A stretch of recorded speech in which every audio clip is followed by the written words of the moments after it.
Inilah kebiasaan baik yang harus dibangun oleh setiap orang yang mau jadi lebih dari pemenang. Inilah kebiasaan seorang spiritual champion.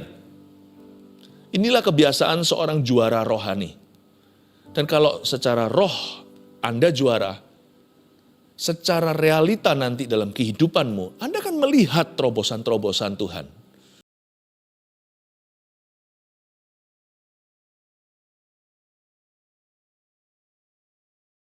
Betapa indahnya Tuhan. Sekarang waktunya firman dibagikan agar akal budi kami diisi dan diperbaharui. Berikan kepada kami roh disiplin yang tinggi, tiap hari bahkan tiap pagi. Kami mencari wajah-Mu dulu. Dan malam hari ini waktu kami live saat teduh, hamba-Mu berdoa supaya Engkau memberikan roh pengajaran agar Engkau memperjelas kepada kami apa yang jadi kehendak-Mu tahun ini bagi setiap kami dan bagi keluarga saat teduh. Sampaikan sabda-Mu, sembunyikan hamba-Mu di balik salib-Mu di dalam nama Yesus. Haleluya. Amin. Amin. Di tahun yang baru ini, kita harus membangun kebiasaan yang baru pula. Kebiasaan orang-orang yang menang di dalam Tuhan. Kebiasaan seorang yang lebih dari pemenang. Semua dimulai di pagi hari. Sadarkah Anda, menang kalah sepanjang hari itu ditentukan pada pagi harinya. Karena itu saya berikan judul khotbah saya, renungan singkat, membangun kebiasaan baik di pagi hari. Sekalipun sekarang ini saat teduhnya petang hari, tapi saya mempersiapkan tiap pagi agar Anda menyapa Yesus dulu. Keluarga saat teduh, I love you. Saya ingin Anda punya kebiasaan seorang yang menang di dalam Tuhan. Sebab saya percaya seharianmu sepanjang hari itu akan menjadi adventure, menjadi petualangan dengan Tuhan Yesus. Akan menjadi kesaksian hidup bagaimana Tuhan menuntun, memimpin umatnya dari kemenangan pada kemenangan, dari kemuliaan pada kemuliaan. Kita belajar dari Daud dulu. Ada beberapa ayat nanti akan kita buka, flip the Bible. Ada beberapa dari ayat-ayat lain juga. Kita mulai dengan Mazmur pasal 5 ayat 1-5 dulu. Di Alkitab kita judulnya doa pada pagi hari. Untuk pemimpin biduan. Dengan permainan suling Mazmur Daud. Ayat 2, berilah telinga kepada perkataanku ya Tuhan, indahkanlah keluh kesahku. Perhatikanlah teriakku minta tolong, ya Rajaku dan Allahku, sebab kepadamulah aku berdoa. Tuhan, pada waktu pagi Engkau mendengar seruanku. Pada waktu pagi aku mengatur persembahan bagimu dan aku menunggu-nunggu. Sebab Engkau bukanlah Allah yang berkenan kepada kefasikan, orang jahat tak akan menumpang padamu. Ini adalah Mazmur paginya Daud. Ternyata Daud itu was a morning person. Dari ayat ini kita bisa mengambil kesimpulan bahwa Daud itu adalah seorang yang bangun pagi. Bangun pagi bukan untuk olahraga dulu, bangun pagi bukan langsung pergi kerja, tapi dia bangun pagi untuk berdoa, sebab pada waktu pagi ia mengatur persembahan bagi Tuhan dan dia menanti-nanti. Untuk pemimpin biduan, ayat 1. Ya, ayat 1 itu ada kata-kata untuk pemimpin biduan.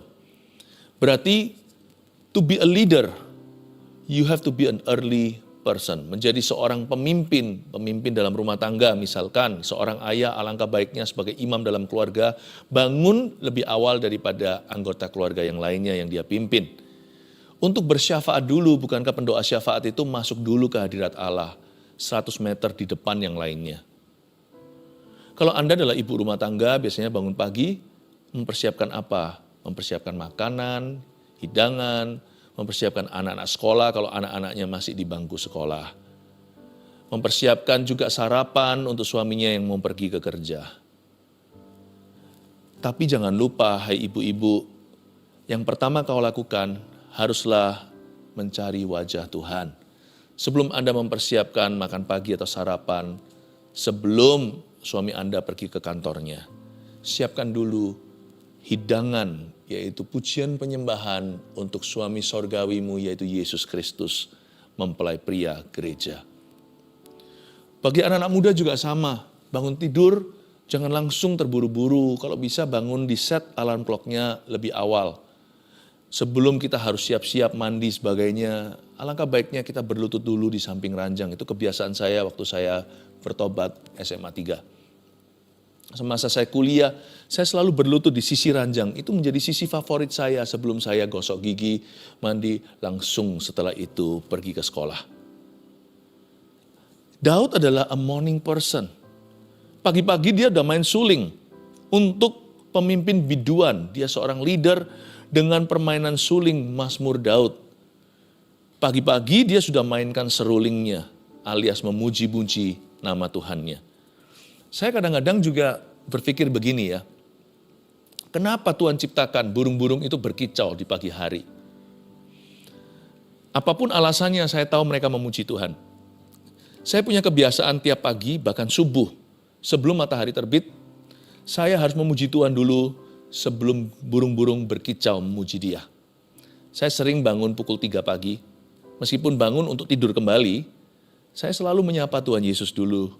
Waktu mata saya terjaga, kembali sadar, Tuhanlah wajah terakhir yang saya lihat sebelum saya memejamkan mata saya. Tuhan juga yang pertama saya sapa ketika saya terjaga. Saya selalu berkata, "Good morning Jesus," selamat pagi Tuhan Yesus. Lalu saya kembali tidur. Lalu nantinya ketika matahari mulai terbit, dengar kicauan burung, saya bangun tidur langsung berdoa dulu alias saat teduh pribadi. Selama kurang lebih, enggak kurang sih, lebih bisa, selalu 1 jam atau lebih dari itu. Saya selalu berdoa, memuji Tuhan, menyembah, berbahasa roh, doa dalam roh, dan juga menyembah Tuhan dalam kebenaran. Saya buka Alkitab saya, mulai merenungkan firman, ayat demi ayat, pasal demi pasal, dan mencatat. Itu kebiasaan saya every morning. I'm a morning person seperti Daud. Sana saya seorang leader, belum lagi sebagai gembala yang memimpin jemaatnya, belum lagi sebagai seorang penginjil yang memimpin jiwa-jiwa. I have to wake up earlier, saya harus bangun lebih awal, lebih pagi dari yang lainnya untuk mencari wajah Tuhan dulu. Dan mendengar suaranya, supaya saya bisa tuntun orang lain juga. Kalau enggak saya tuntun mereka pakai apa? Karena saya tidak mempunyai semua sumber daya sorga. Itu semuanya ada pada Allah. Saya hanyalah saluran, makanya saya harus masuk dulu ke hadirat Allah. Bukankah roti yang kita berikan kepada tetangga kita, itu loh orang yang ngetuk-ngetuk pintu dalam perumpamaan Yesus. Mereka minta roti. Sebenarnya itu mereka meminta Roh Kudus, mereka meminta firman. Kita ini kan hanyalah meminjam roti itu. Bukan kita yang punya, Allah lah yang punya segalanya. Makanya orang yang masuk ke hadirat Allah itu pasti dipinjami sesuatu. Pasti mereka memperoleh sesuatu dulu untuk mereka pinjamkan kepada dunia. Untuk mereka salurkan sebagai channel, sebagai bejana yang Tuhan pakai. Sebagai alat di tangannya. Untuk pemimpin biduan. God wants to use you as a leader. Di dalam dunia kerjamu juga, hikmat-hikmat akan mengalir deras. Sebelum problema sampai ke mejamu, solusinya sudah Tuhan beri di pagi hari. Dengan permainan suling. Lewat memuji menyembah, Tuhan bertata di atas pujian umatnya. Ketika Tuhan bertata di atas pujian, berarti Tuhan mengatasi hidup kita. Tuhan mengatasi semua permasalahan kita itu di pagi hari. Tuhan mengatasi semua yang bisa terjadi hari ini. Tuhan sudah berikan semua tool, semua alatnya di tanganmu. Semua terjadi dini hari. Saat pagi hari ku datang lagi, merendahkan hati, merendahkan diri dan memuji namanya. Ayat 2, berilah telinga kepada perkataanku ya Tuhan, indahkanlah keluh kesahku. Perhatikanlah teriakku minta tolong, ya Rajaku dan Allahku sebab kepadamulah aku berdoa. Indahnya memuji Tuhan di pagi hari itu kita bisa lebih fokus pada pribadinya. Karena kalau kita siangan, apalagi kalau malam menjadi tumpuan saat teduh kita, kecuali saat teduh bersama ya, ini korporat. Tapi kalau secara pribadi susah konsentrasi, mau tahu mengapa? Karena sudah banyak kejadian sepanjang hari. Dan kejadian itu banyak diantaranya menguras tenaga kita, tidak sedikit berupa tantangan dan rintangan. Jadi hati kita itu sudah tercuil dalam bentuk gelisah. Sudah terambil sebagian fokusnya. Hati kita itu sudah terburu-buru sesuatu, tergesa-gesa jikalau kita itu dihimpit oleh masalah. Udah gak bisa fresh, gak bisa segar. Tapi kalau pagi hari kita bisa berkata pada Tuhan, perhatikan teriakku minta tolong. Ya Rajaku, ya Allahku, sebab kepadamulah aku berdoa. Bukan lagi doa itu meminta-minta semata-mata atau merengek-rengek ke pintu sorga. Doa kita bukan tertuju kepada permintaan. Doa kita tertuju kepada pribadi. Ya Allahku, ya Rajaku, sebab kepadamulah aku berdoa. Doa kita tertuju kepada Tuhan. Lebih tepatnya kepada pribadinya. Enak gitu loh di pagi hari itu. Fokus kita itu kepada who He is. Not only what He can do. Bukan hanya fokusnya kepada apa yang Tuhan sanggup lakukan untuk kita. Tapi fokusnya lebih kepada pribadinya. Dia itu siapa? Nanti kalau siangan, fokusnya malah bergeser. Bukan lagi kepada apa yang Tuhan sanggup lakukan. Tapi apa yang Tuhan harus lakukan. Karena kita sudah terpaksa. Karena kita sudah terpepet dengan masalah. Tapi kalau pagi itu segar. Kita bisa fokusnya kepada siapa Tuhan dalam hidup kita. Mazmur 23, Tuhan adalah. Baru setelah itu dia mengurapilah, membimbinglah, menuntun ke jalan benar, ke rumput hijau air tenang, dan sebagainya, tongkat gada, menyertai lembah kekelaman. Tapi pagi itu di dua bagian, dua kata pertama, Tuhan adalah, the Lord is. Wow, fokusnya kepada who He is. Kita bisa konsentrasi penuh kepada siapa dia. Belum lagi waktu kita mempelajari firman ya, baca Alkitab. Kita dapat banyak sekali. Tuhan itu siapa sih? Siapa dia di hidup saya? Tuhan itu siapa di hidupku? Tuhan itu siapa di hidup keluargaku? Dia Yehovah Jireh, Allah yang menyediakan. Dia Yehovah Rafa bagi yang sakit. Dia Yehovah Nisi, dialah panji-panjiku. Oh, kita bisa fokus kepada pribadinya. Saya garis bawahi di ayat 3, ya Rajaku dan Allahku. Bukan hanya He is our God atau dia adalah Allah kita. Dia juga Raja kita dan kita sukarela menundukkan diri di bawah kakinya. Wah, indahnya memuji Tuhan dan bersekutu di pagi hari dengan Roh Kudus. Ayat 4, Tuhan, pada waktu pagi Engkau mendengar seruanku. Pada waktu pagi aku mengatur persembahan bagimu dan aku menunggu-nunggu. Saya juga senang sekali kalau umat Tuhan itu datang pagi hari berdoa. Misalnya kita itu ada acara khusus di dalam gereja. Kalau di gereja Mawar Sharon kita setiap tahun ada juga acara yang bernama Breakfast with God, ya kan? Kita datang bersama-sama, kita nggak datang dengan tangan hampa, kita siap mengangkat tangan dan menyembah. Lalu kita juga datang mengatur persembahan kita. Kita memberi sungguh-sungguh persembahan yang berupa korban yang menyakitkan untuk ditaburkan ke dalam ladang Tuhan. Lalu kita menunggu-nunggu. Kita datang membawa persembahan, tapi lebih bagus lagi. Persembahan nomor 1 yang Tuhan tunggu setiap pagi adalah Tuhan menantikan kita mempersembahkan tubuh kita sebagai persembahan yang hidup, sebagai persembahan yang berkenan kepadanya. Itu kita mempersembahkan tubuh kita sebagai bait suci Allah. Itu jauh lebih indah daripada persembahan apapun yang bisa Anda berikan, yang bisa saya persembahkan. Pada waktu pagi kita setor badan. Kalau seperti event tadi kita sama-sama korporat. Tapi kalau setiap pagi di kamar tidur kita atau di ruang doa kita secara pribadi, kita setor badan secara pribadi sama Tuhan. Here I am, masih ngantuk-ngantuk. Kita berkata, Tuhan, aku menunggumu. Aku menunggumu lebih pagi, lebih dulu, lebih sungguh daripada menanti rejeki. Daripada menunggu teman-temanku nanti atau ada acara apa yang ku nanti-nantikan. Atau menunggu mujizat bahkan nanti sore aku ada pertemuan, aku berdoa supaya ada solusinya dari persoalan. Supaya ada kebebasan, supaya ada kemenangan jikalau ada orang yang hari itu dinantikan oleh peperangan. Aku menunggumu lebih dari semua itu. Aku menantimu lebih dari orang lapar menunggu roti dan nasi. Menunggumu lebih daripada orang yang di dalam penjara menanti kebebasannya. Tuhan, yang aku fokuskan adalah pribadimu. Bukan what you can do, bukan apa yang kau bisa lakukan untuk aku. Aku fokus konsentrasi penuh kepada siapa dirimu dalam hidupku. Dan kau kuhargai. Indah loh itu. Itu real relationship, itu hubungan sesungguh.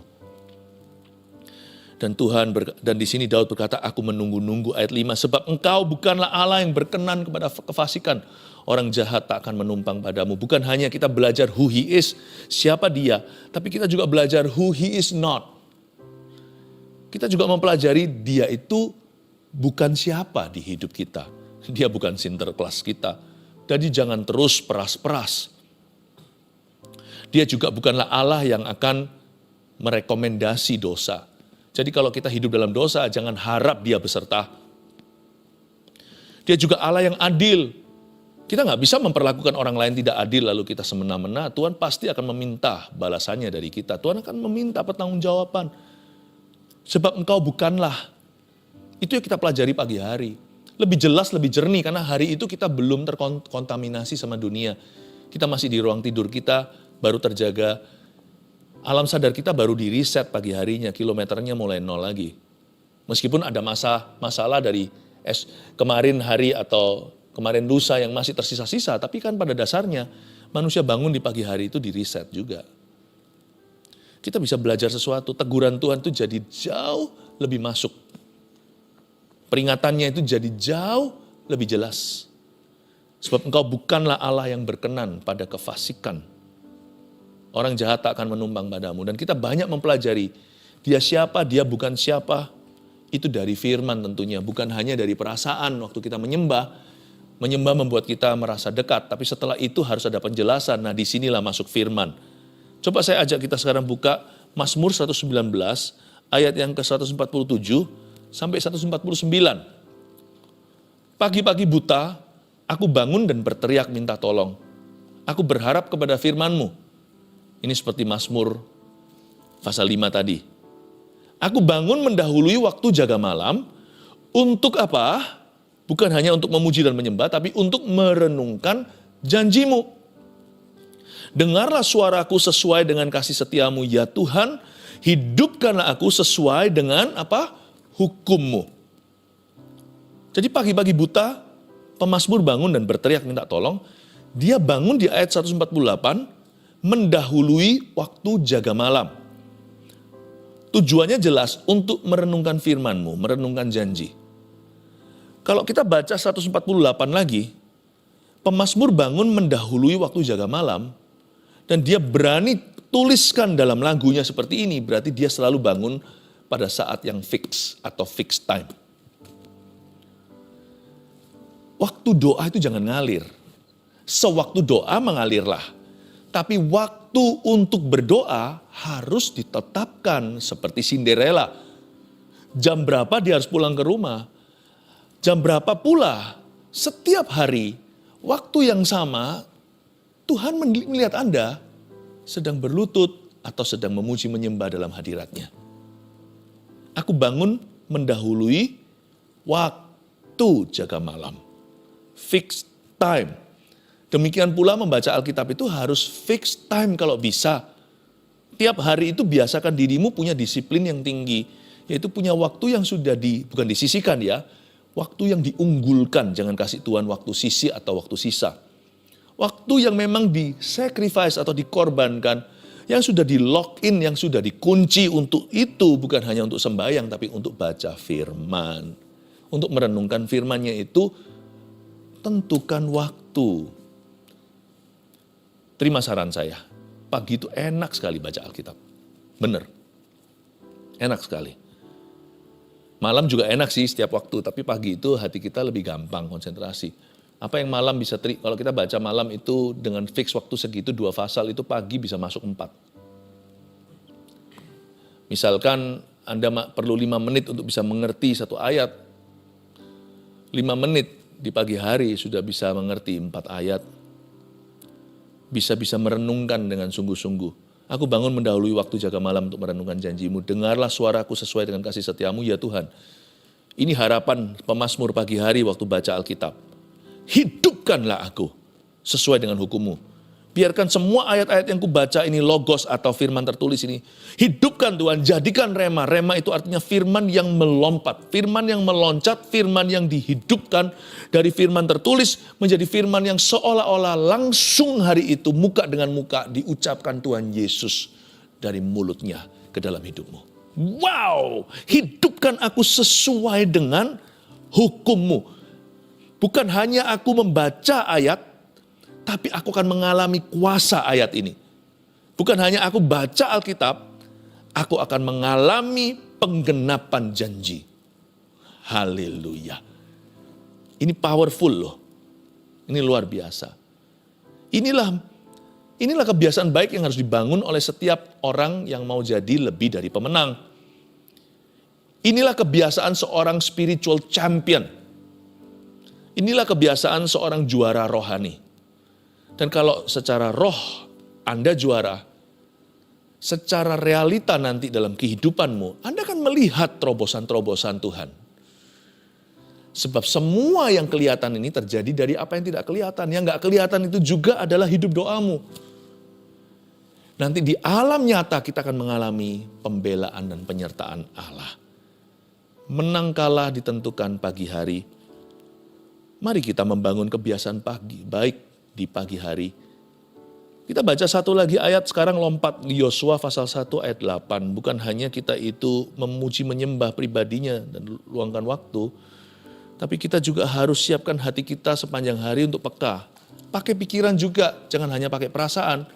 Logikanya juga dipakai, tapi kali ini logika yang sudah diisi sama firman sudah menjadi akal budi yang diperbaharui. Jadi gak mikirnya lagi menentang tuntunan Allah. Kadang-kadang pikiran kita itu bisa menentang loh. Gak masuk akal atau selalu ada sanggahan dari pikiran. Tuhan berkata A, kita berkata tapi gak mungkin bisa. Tapi gak masuk akal Tuhan. Tapi aku belum siap dan sebagainya. Selalu penuh alasan. Tapi kalau akal kita ini sudah dimiliki sama Tuhan, sudah dipenuhi Roh Kudus dan dipenuhi firman, akal budi kita itu malah jadi strategi. Gimana menentukan langkah iman, bukan lagi menyanggah Tuhan atau serba beralasan. Tapi sudah bisa digunakan untuk mendatangkan kerajaan Allah dalam kehidupan kita sehari-hari. Kalau Tuhan berkata begini, hati kita sudah lembut kan, kita sudah menerima. Lalu pikiran kita jadi peka. Kita bisa memikirkan anak tangganya untuk ke sana. Dan bisa ketemu aja tuh kunci-kuncinya. Luar biasa diberikan pikiran brilian. Hatinya kalau sudah Daud memuji-muji Tuhan, pikirannya jadi pikiran Sulaiman, jadi pikiran Salomo, pikiran yang jenius untuk bisa mendatangkan kebaikan. Akal budi kita jadi peka, bukan hanya hatinya. Yosua pasal 1 ayat 8 bunyinya, janganlah engkau lupa memperkatakan kitab Taurat ini, tetapi renungkanlah itu siang dan malam, supaya engkau bertindak hati-hati sesuai dengan segala yang tertulis di dalamnya. Sebab dengan demikian, perjalananmu akan berhasil dan engkau akan beruntung. Saya jelaskan. Setelah otak kita, hati kita diisi sama Roh Kudus, pikiran kita dengan firman, janganlah engkau lupa memperkatakan kitab Taurat ini. Ya kan? Tetapi renungkanlah itu siang dan malam. Ini yang membuat hati diisi firman. Lalu enggak berhenti di situ. Supaya engkau bertindak hati-hati sesuai dengan segala yang tertulis di dalamnya. Ini sepanjang hari. Bertindak hati-hati sesuai dengan apa yang kita baca di pagi hari. Sebab dengan demikian perjalananmu akan berhasil. Perjalanan kemana sih? Sepanjang hari itulah perjalananmu, sekalipun kita nggak keluar kota. Hari itu adalah petualangan dengan Tuhan. That day is your spiritual journey. Hari itu adalah perjalanan spiritualmu bersama dengan Tuhan Yesus. Baik di kantor Anda, di dunia kerja, menghadapi semua persoalan yang di depan, di keluarga Anda dengan semua tantangannya, di dalam pelayanan, dan semua tanggung jawabnya, seharian itu merupakan perjalanan panjang dengan Tuhan. Menangkala kunci di pagi hari, dan apa yang membuat, dan apa yang kita alami seharian itu, ditentukan bagaimana kita berdiri dalam hadirat Allah pagi harinya. Tahukah, otak kita diisi firman, hati diisi Roh Kudus. Jangan berhenti sampai sana. Perjalananmu akan berhasil dan engkau akan beruntung. Makanya itu, pakai hati. Pakai juga pikiran. Saya suka kata, supaya engkau bertindak hati-hati. Bahasa Indonesia itu penuh rahmat, penuh hikmat. Saya suka kata hati-hati. Karena supaya kita hati-hati, tidak ceroboh atau tidak gegabah, seseorang perlu menggunakan double hati, ya kan? Saya suka sekali kalau misalkan mama berkata sama anaknya mau nyebrang jalan, "Nak, hati-hati ya." Nyebrang itu pakai hati, hati-hati di jalan. Semoga di jalan kamu selamat, tapi juga tergantung kamu loh selamat atau tidak. Nak, hati-hati itu artinya pakailah hatimu yang pertama, yaitu hati sungguhan. Pakai insting, pakai perasaan. Kalau kamu lihat ada nggak beres sama orang itu, atau nggak srek masuk ke area tertentu, jangan masuk ya nak. Kemungkinan ada orang jahat di sana. Anjing aja lo punya insting. Kelihatan orang jahat dia sudah jenggong-jenggong. Sebentar lagi perkara buruk terjadi sungguhan kan di neighborhood itu, di tetangga itu. Ternyata orang itu adalah seorang kriminal. Manusia juga diberi Tuhan hati untuk bisa merasakan. Nggak semuanya itu punya rasionya. Nggak semua punya rumusnya. Aku nggak srek aja. Nggak srek aja. Karena itu jangan bicara kepada orang yang tidak kau kenal, hai anak kecil. Tapi juga pakai otak kita. Hati kedua adalah pakai kalkulasi. Pikirkan, pakai akal budi, pakai akal sehatnya. Pakai akal sehatnya istilahnya. Hati-hati demi supaya kita itu aman dan selamat. Pakai double hati. Yang pertama pakai perasaanmu. Yang kedua pakai pikiranmu. Pakai akal sehatmu. Kalau begini sama begitu, sesuatu nggak beres deh. Atau kalau kita lihat ini srek, di hati srek, masuk dalam kalkulasi, masuk dalam perhitungan. Puji Tuhan, lalu jalan. Jalan kita melihat keberuntungan. Perjalanan kita berhasil dan hidup kita beruntung.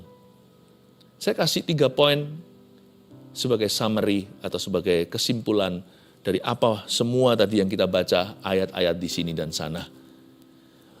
Bagaimana kita membangun kebiasaan baik di pagi hari? Nomor 1, selalu mulai hari dengan memuji dan menyembah pribadinya. PAW di pagi hari itu indah. Praise and worship.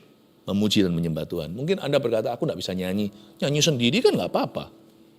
Fales pun kan Tuhan tidak masalah. Karena waktu kita nyanyi, kita pasti diberkati dengan nyanyian kita. Dan Tuhan bertahta di atasnya. Aku nggak bisa main musik. Kan kita bisa mainkan musik. Saya pernah tanya seorang teman saya, dia bercanda. Saya bilang, kamu bisa musik nggak? Saya nggak tahu dia bisa nggak. Dia berkata, oh bisa. Apa? Main, saya bisa musik. Yaitu dengarkan musik. Kan bisa kita setel.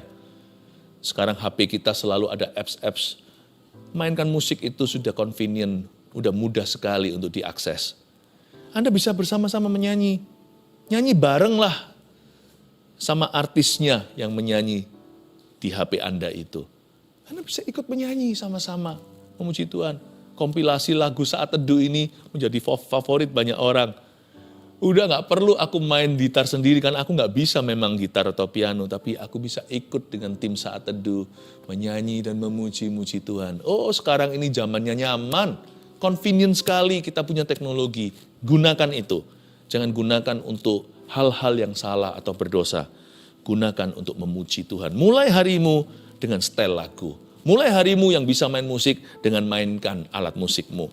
Seperti Daud pagi-pagi udah main seruling. Mulai hari dengan memuji dan menyembah, jangan lupa yang kita puji dan sembah yang utama adalah pribadinya. 2, luangkan waktu tetap, bukan gonta-ganti, kecuali sekali-kali, kalau mungkin traveling atau apa. Luangkan waktu tetap untuk merenungkan firman-Nya. Tiap hari baca Alkitab untuk merenungkan firman yang tertulis di dalamnya.